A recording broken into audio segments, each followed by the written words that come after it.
Welcome back to my course Industrial Biotechnology. This is the last lecture, and this lecture I have chosen just to discuss the summary and conclusion that we have in this Industrial Biotechnology course. Now, let us start that how we frame this course. That if you look at that, I told you that this any industrial biotechnology course has three parts. One is the bioreactor. Bioreactor is the central part where the biochemical reaction take place, we get our desired product.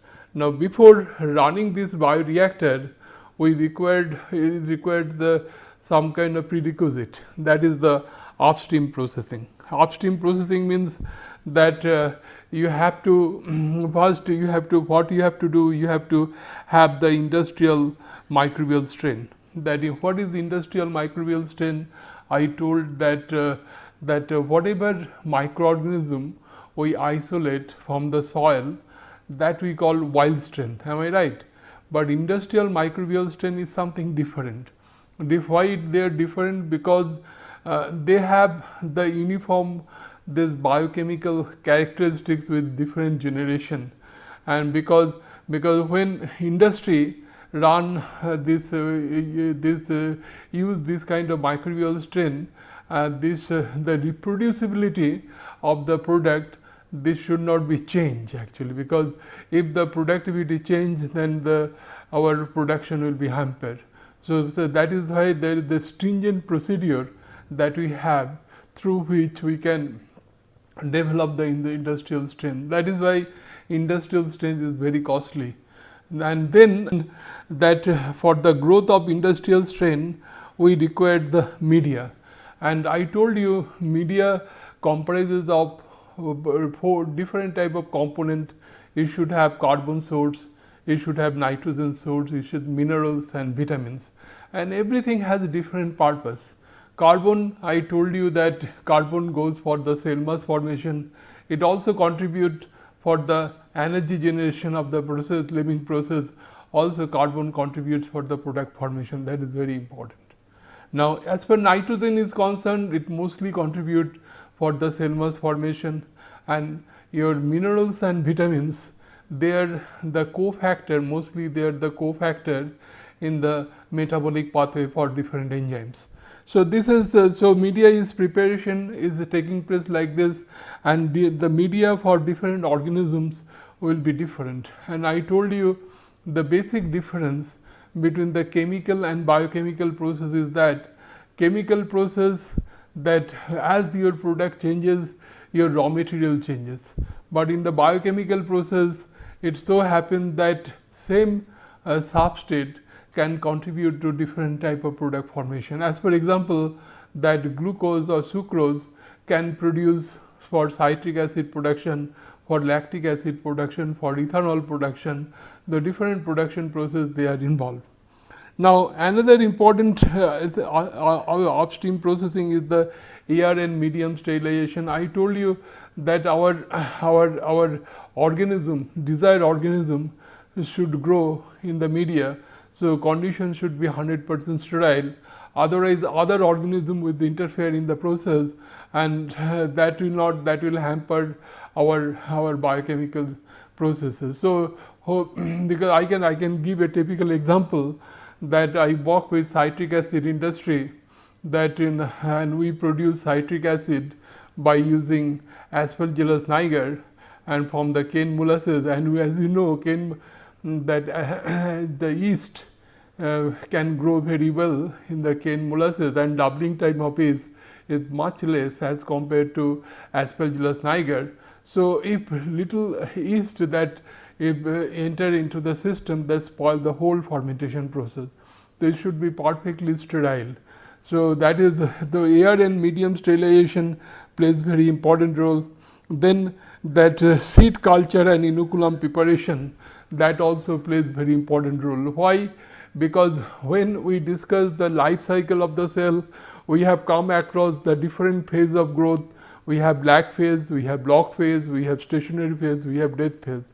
And organisms, they are very active in the log phase, and whenever we prepared any kind of inoculum for the fermentation process, it should be either in between the mid log phase to late log phase. So just to ensure that your organisms are active.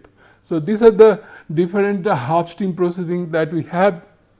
And in the bioreactor, when you talk about the bioreactor, it uses different pumps, valve and agitator.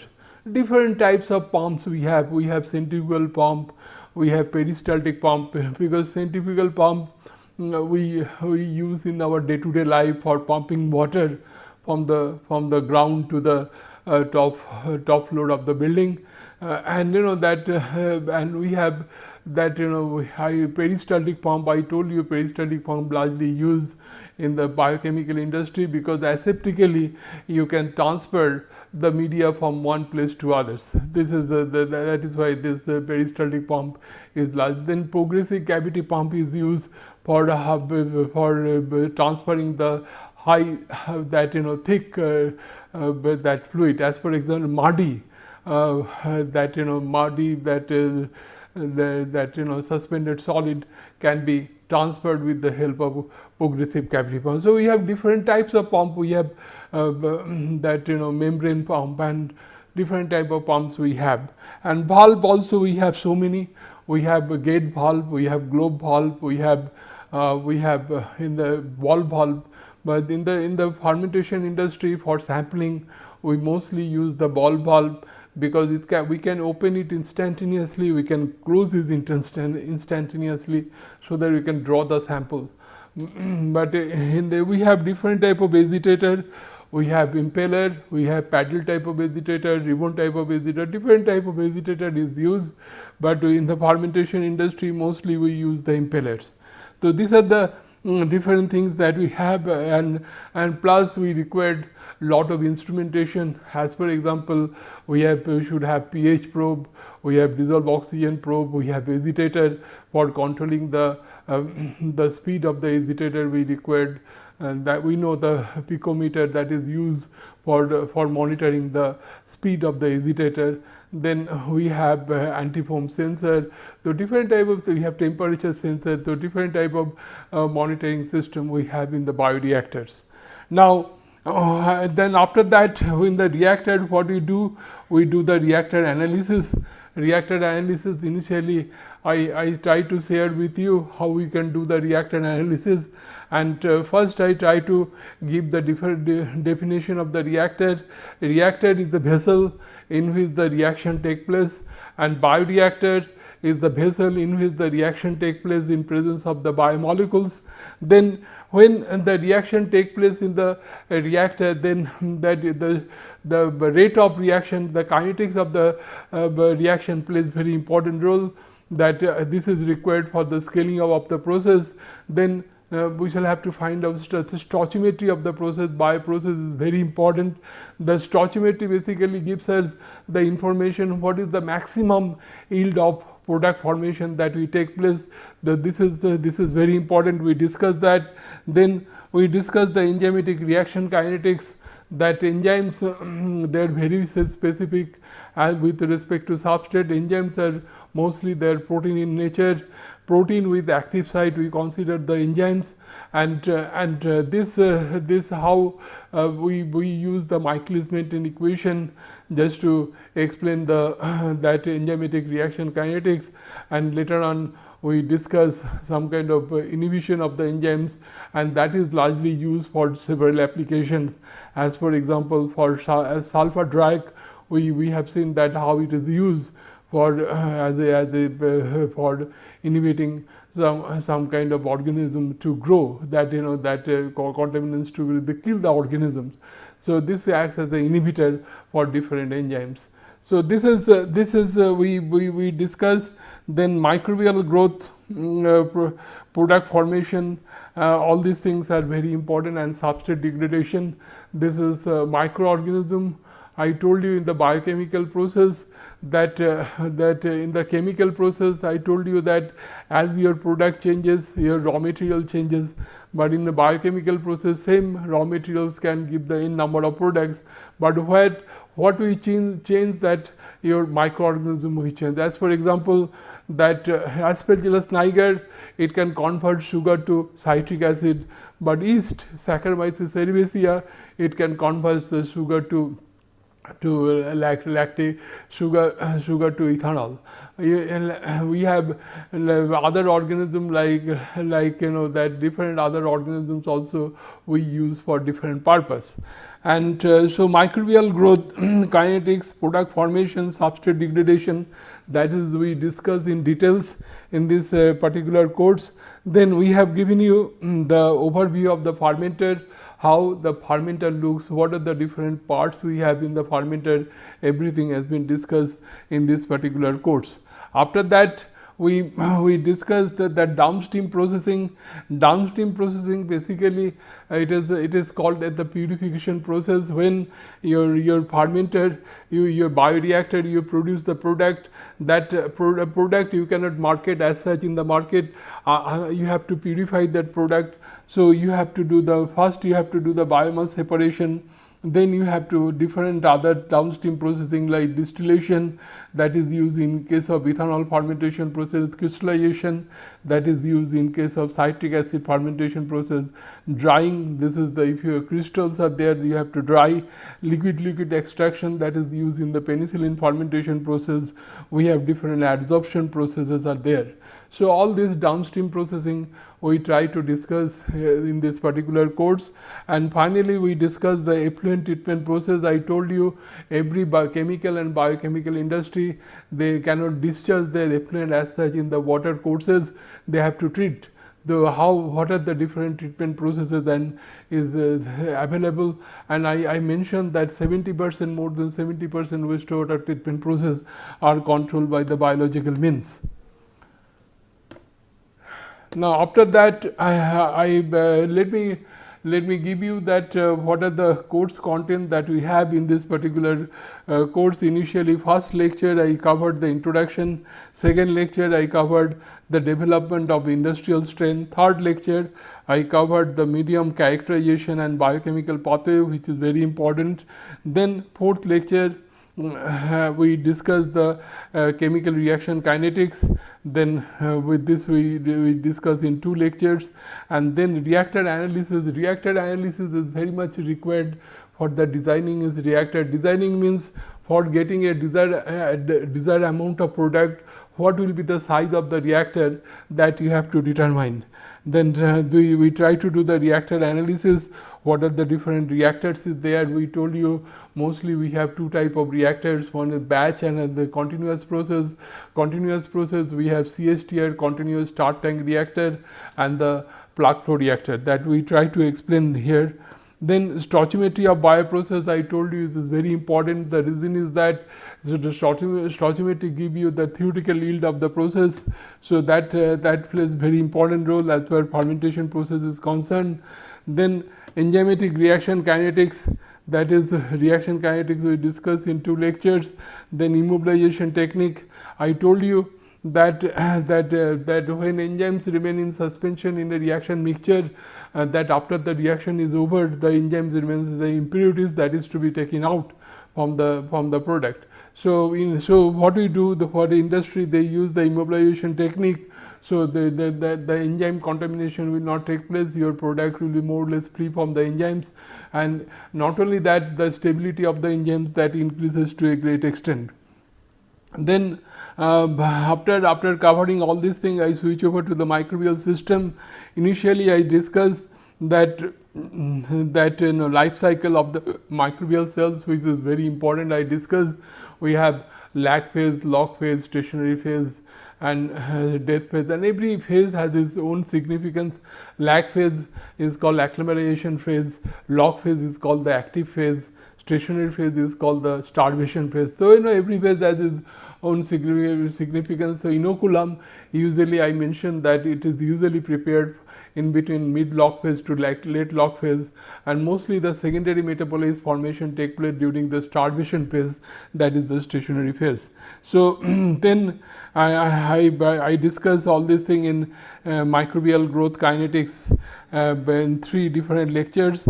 Then I discussed the overview of the fermenter in 1 lecture. Then another when you come to the industrial part of the biochemical process, the flow diagram is very important, and flow diagram may be of 2 types. One is block flow diagram and the process flow diagram. Block flow diagram means that I told you that processes are different units. There's that it doesn't have only the fermenter. I have shown it has upstream processing, it has downstream processing. So, different processes are involved. How they run one after another, that is the flow diagram. And when we express the unit, one unit as a box, then we call it the block flow diagram. But when you give the sketch of the process, as the fermenter has a sketch, heat transfer equipment has a sketch. So, the different type of like crystallizer, they have another sketch. So, if you put those sketches, then it is a process flow diagram. So, there you do not have to mention what is the process, but because that symbol tells you what is that process. So, this is flow diagram, and what are the pumps and valve used in the fermenter, that has been discussed. Then in the upstream processing, air sterilization and medium sterilization, how it is carried out, that was also discussed in details.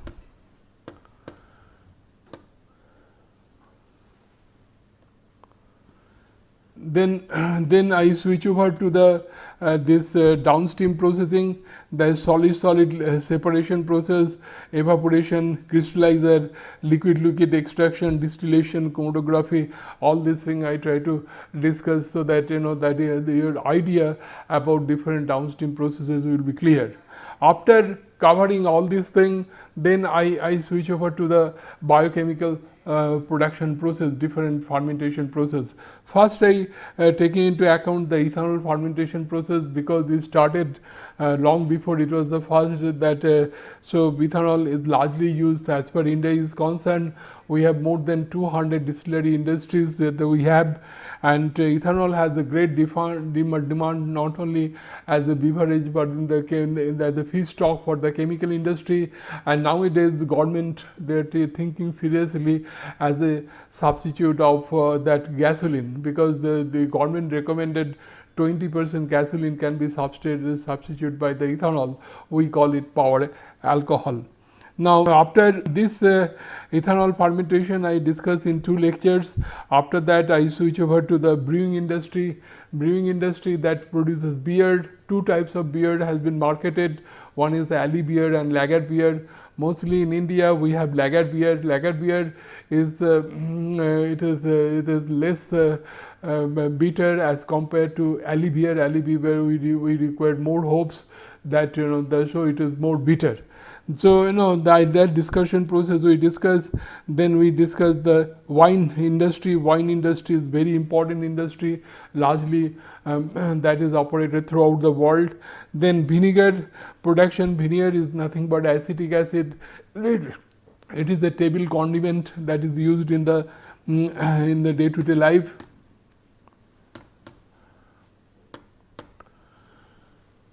Then I discuss the citric acid fermentation in details. The reason is that that I work with the citric acid industry. I try to share my experiences that I have with the citric acid industry, and so I work with a sister concern of Bombay Dyeing Group, the Citogia Biochemicals, that was located in Surat, and I discuss in details. And 2 types of citric acid has been marketed. One is called citric acid monohydrate and citric acid anhydride. After that, I discuss the lactic acid fermentation process. Lactic acid is a tremendous potentiality in the market, because I told you not only the lactic acid acts as a preservative, but also polylactic acid has tremendous potentiality in the medicinal sector. Then glutamic acid, the kind of amino acid production I try to discuss, which is largely used in the industry.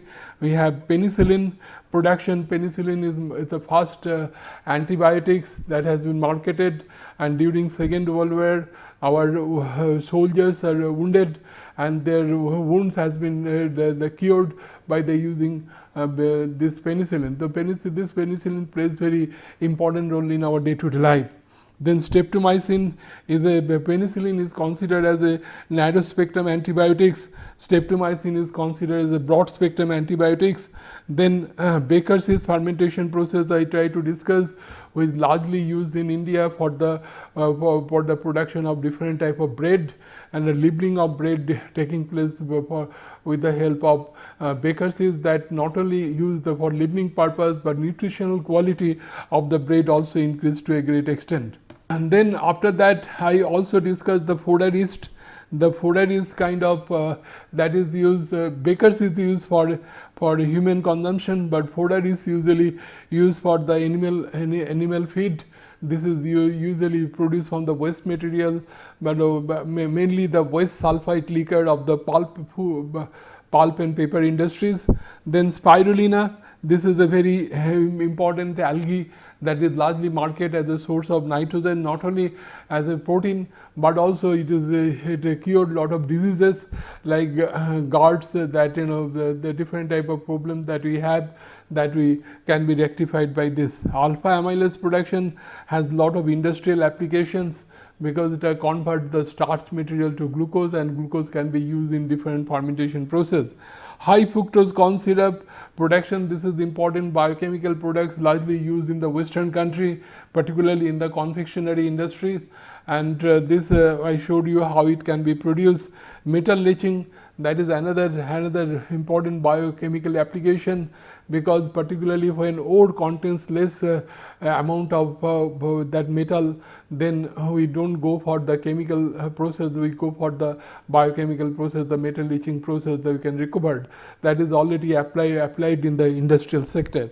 Then cheese making process, this is a very important application as the biochemical industries are concerned, because cheese is a kind of product through which we can preserve the milk, protein and fat for a longer period of time, because we know that milk we cannot preserve as such for a longer period of time.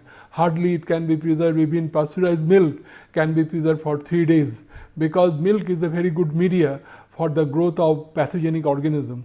So, but milk, protein and fat is very good for our health. So, it's due to the invention of this cheese, it is possible to preserve the milk, protein and fat for longer period of time. And how we preserve, because during the cheese making process one important step is the curd making, and through this curd formation process the lactic acid formation takes place, and this lactic acid acts as a preservative. That is why how we can preserve the cheese for a longer period of time. Then comes to the bioenergy process, that biodiesel, that and the butanol, this is important things that is coming in the market, how we can substitute the gasoline, biodiesel can be substitute the diesel, and biodiesel jatropha, that is largely used that for the production of biodiesel. Nowadays algae, microalgae also contains high amount of lipid that can be easily converted to biodiesel, and we found suitable for the biodiesel production. Then butanol also produced through the fermentation process. This is the old process, the acetone butanol fermentation process we know very well. That is that was also invented during the Second World War, and this is largely available in the market. Now after that I discussed the biopesticides. I told you that chemical pesticides pose lot of the pollution problem, because the whatever fresh vegetable we get from the field, that way it looks very fresh, but it may contain some kind of chemical pesticide that has lot of injurious effect, because that is the kind of carcinogenic compound. So, this harmful effect can be removed if we use the biopesticides. Biopesticides, this is biodegradable, that so it will not accumulate in a system. So, it is very much acceptable to our system. Then biopolymer, in the day to day life we have seen that plastics pose lot of environmental pollution problem. It is very difficult to degrade.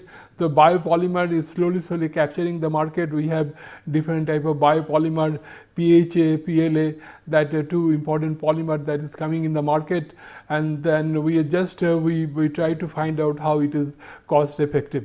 Then I try to discuss another thing, hepatitis B. Hepatitis B kind of vaccine, this fights against the hepatitis virus, which has severe effect for liver infection. That is quite detrimental for our health. And then we discuss the insulin. Insulin is kind of hormones that is that maintain our sugar level. That is very much important for the diabetes person, is very largely used. Then I discuss the biofertilizer, that because we live in a vastly populated country and we require lot of food, and this enhancement of food production is mainly taking place with the help of fertilizer, and mostly we use the chemical fertilizer. Now, if we use the chemical fertilizer to a great extent, the fertility of the soil will be lost. I told you the fertility of the soil depends on the one of the important characteristics, the water retention property of the soil, because that nutrient take by the plant through the root, through the process of diffusion. If there is no water, they cannot take the food. So, that is the whole problem. So, water retention property of the soil is very important. By using the biofertilizer, it is possible to increase the fertility of the soil. So, this is very important. This is slowly capturing the market. Now, I told you that as far effluent treatment process is concerned, that biological effluent treatment process playing very important role. 70% of the wastewater treatment process are controlled by the biological means. One is this aerobic effluent treatment process, and then I also discussed the anaerobic fermentation process. Now, here I want to stress one thing. Initially, we considered the wastewater treatment process is not cost effective, because every industry they consider 10% of the total investment for the wastewater treatment process, and they don't consider any kind of return from that. But due to the advancement of the anaerobic digestion process, now it is possible to get back some money from that. Now, how we get back the money?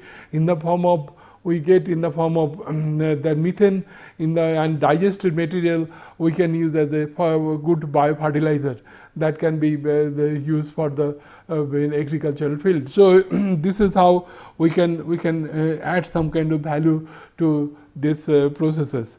That then we discuss about the 10 cubic meter pilot plant operations for the biohydrogen production, that we already discussed in details. We have given videos here, that so I hope the main purpose of discussing this is that just to give you the impression that how a process in industrial level can be operated. This in IIT Kharagpur we have fabricated, we have designed and fabricated and erection of this whole plant, and in this particular in the institute, and we try to share with you how we operated. So, this is when you go to the industrial sector, it is more or less same, only it is little bit in a bigger type. So, this is the thing that we try to discuss in details, and this lecture we try to share with you the summary and conclusion. So, these are the different reference book that you can consider, that industrial microbiology by Prescott Dunn, this is very important book. Then biochemical engineering fundamentals by Bailey Hollis, then bioprocess engineering principles by Duran, then bioprocess engineering basic principles Schuller and Gargi, biochemical engineering by Iva, Humphrey and Millis, a textbook of industrial microbiology by Kruger and Kruger, the chemical reaction engineering by Liebenspel, and I have written 3 books that also can be consulted. One is Biohydrogen Production Fundamentals and Technology Advances, Biohydrogen Fuel for the Future, and the Algal Biorefinery and Integrated Approach. This is the books that we have published. This is published by CRC Press, and this book, the biohythane is nothing but hydrogen followed by methane. This has also, we find this is the process will be with us for a longer period of time. This also we have published, and this is the first book that has been published in the world. And then we also publish another book, that is the Algal Biorefinery. We consider algae can be used for different purpose, not only as a source of it is considered the 3rd generation biofuel, but it not only considered as a fuel, but also it can be considered as a source of protein. It can be considered as a source of pigments. It can be used as a further source of biochemicals. Now, in this particular lectures, I have this is the total number of assignment is 12, and 1 assignment per 5 lectures. This is common to all NPTEL courses. Now, here I want to point out that this is the main outcome of the course. The first we try to you should have some kind of information or block flow diagram and process flow diagram of industrial fermentation process. Then to understand the different unit operation involved in the fermentation processes. Then development of the expertise on the analysis of reactor used in the industry. Development of the seed culture in the laboratory, development of inoculum for the industrial for the production fermenter, the product purification, quality control of the fermentation industry, material analysis of the fermentation process, biological wastewater treatment process, use of valve and agitator. These are the different outcomes that information we try to keep in this particular course. So, I have 2 teaching assistant in my course. One is V. Ramaiah, that her background is BTech from Biotechnology from IIT Durgapur, currently pursuing the PhD with me, and her email ID is given here. Another is Chandan Mahato. He did BTech in Chemical Engineering from IIT Durgapur, currently pursuing MS at IIT Kharagpur under my guidance, and his email ID is given here. So, I am from IIT Kharagpur. I am here for last 31 years, and I hope that you have enriched your knowledge in the area of industrial biotechnology, and I try to share my industrial experience with you, since I have been teaching for 31 years and I work with the industry for about 2 years. So, how I try to make a bridge between the academic and the industry. I think this will help you in your future career. I wish you all the best. Thank you.